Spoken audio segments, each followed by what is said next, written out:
কি হয়েছিল বলেন?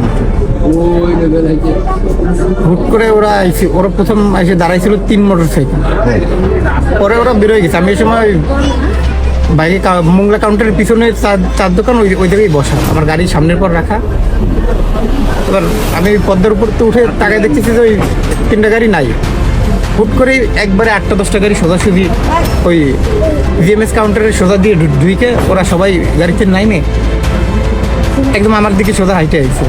আইসে একদম শর্ট করে উনি একটা পিস্তল বের করে লোড করলো। ওরা আমার গুলি করতে চাচ্ছিল, আরেকজন ঠেকাই দিচ্ছে, গুলি করা লাগবে না, ওরা উঠায় নিয়ে যেতে বললে আমার কাছে এসে কাছে যে তোর বাইকের চাবি কই। চাবি আমার কাছে না, আমার বড় ভাইয়ের কাছে। ওর পরে আমার এলোপাতারি খুব শুরু করেছে।